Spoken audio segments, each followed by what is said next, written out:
இல்லைன்னா யாராவது ஒரு ஆள் வந்து ஏதாவது தலை சுமராட்டு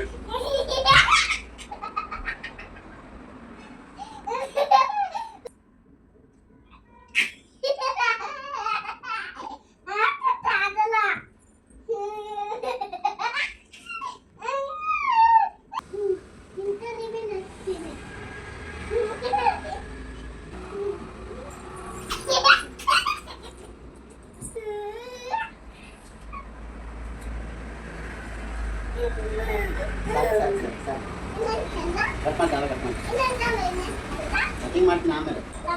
ನೀನು